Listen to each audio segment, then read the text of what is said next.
Hi, thank you so much for joining me today. And today is day 28 of Scraptember 2023. And today's prompt is to use a large circle. Now, I'm using Vicki Boutin's Where to Next again. And initially I thought about there's a gorgeous big pie chart printed circle in this collection. And I was thinking about using that. But then I just happened upon this wreath of flowers. And I thought that's a little bit different for a large circle. So you saw there at the beginning, I came in with my black gel pen and just doodled a massive circle in black right the way around just to get a really good definition of that circle shape. And these two photos are of our garden laid out ready for our friends to come and see us back on the 19th of December 2020. It was the weekend before Christmas and they were coming over to have a barbecue, a fire pit, hot chocolate and exchange Christmas presents. It's a little bit of a tradition that we have going on and it was really lovely. So I just set up the fire pit area with some quilts and things because although it was a bright sunny day, it was very chilly. Being December in the UK, we were lucky that it wasn't wet. So that's the photos just to remember that story. So I've pulled out a lot of the chipboard pieces for this layout. There's a big film strip in black, then the white, I think it's like an Instax frame, stacked Instagram or Instax frame, and also a couple of frames. The blue one on the left hand side with the flower on is one that I'd used previously and just trimmed off this floral bit to use another day, which I'm doing today. And then the one at the bottom says Good Times, which I think is just perfect. I then pulled out this noted paper from the Papyri paper pack and that works perfectly behind that blue frame because it gives me a journaling spot. And also that green tag again is from the Papyri, is it? Oh no, actually it's cut from one of the cut aparts in the papers. So I've just added that at the top there. So I'm just getting everything positioned, trying to work out exactly where I want it to go, and then I can start gluing down. And I'm being very careful to glue it down in situ so I don't move things about again too much, because I have a habit of doing that. I get it all in place and then as soon as I move it, I've forgotten where it was. So just being very careful to keep everything more or less as it is so that I've got that lovely journaling spot there with the lined paper underneath that blue frame, and just coming in with little bits of wet glue to glue things together slowly but surely. And I really like how this works with all those red florals. It does remind me of Christmas. The photos themselves wouldn't tell you that it was Christmas, so it's just bringing in those little nods to the season, which I really enjoy.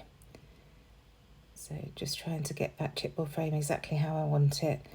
I want it to stick out a little bit on the right hand side, so just checking the height and everything else, and then I'll stick that down onto the white one. And then I can stick everything down together after that. So it really doesn't take very long to get this layout together. It came together ever so quickly. But I did do a lot of faffing to make sure that everything was just so. So please do check the description box down below to see the playlist of everybody else who's joining in on this fabulous hop. It's organised by the Scrappy sisters and Laura Alberts, and they do a brilliant job every year. These prompts just really get you thinking about how to use your stash in a different way, and I've thoroughly enjoyed it. It's a busy time of the year because the kids go back to school here in September in the UK, and we have 30 days of sketches in October, so it's 2 months of a lot of creating and filming, but I love it. It's really nice to carve out that time for me every day. So I'm just adding the journaling there onto that lined paper, and it just says Claire, Mark and Lucy all came over for burgers, hot chocolate and a fire pit and the exchange of Christmas presents. So just what I told you before really. So I've added some wax twine to that tag and added a little charm onto that, and I'm just going to thread it through the film strip chipboard piece and then through that white Instax chipboard piece, and then just leave it to flow freely at the bottom. Now I'm just going to bring in one of our canvas flare badges from Hey Little Magpie and add a tangle of black thread behind that because I've got the black of the film strip, the chipboard film strip piece. I wanted to bring the black in over onto the left hand side of the page. So just sticking that down with some wet glue. And then coming in with a sticker from the 6x12 sticker sheet. I just like this because it's the same as the one on that Papyri piece.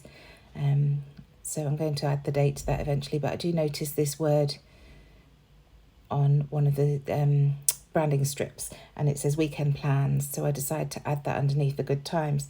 Now it's going to overlap that blue frame that I've got at the bottom, so I'm just using a bit of the chipboard that I pulled off the film strip frame at the beginning to level that up. So I'm just going to stick that onto the left hand side of that word phrase, and that works perfectly to bring it up to the same height as the bit that's overlapping that blue frame.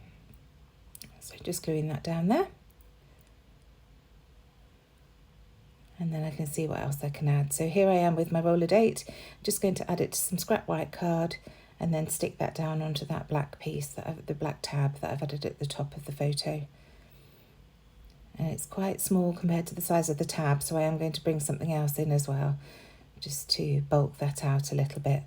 So first of all, getting that stuck down, and then I go to the 6x12 chipboard stickers, and I find a little, first of all I find a heart, which distracts me, so I add that next to the chipboard flare, and then I find this little circle dot that says here. I must have pulled the adhesive off, so I'm just adding a bit more to get that stuck down, and then I wanted to layer that with something else, so I just pulled one of the gold dots off the sheet as well, and I'm adding that. And this chipboard, more often than not, is helped with a little bit of glue just to keep it in place, because it does fall off eventually, I've noticed in my albums, so just helping it along with a bit of wet glue. So that little circle there says the food 5 out of 5-star review, and then I'm adding a couple of these leaves from the chipboard sheet again just to finish that off, and that's it. Thank you so much for joining me. I shall see you tomorrow. Bye.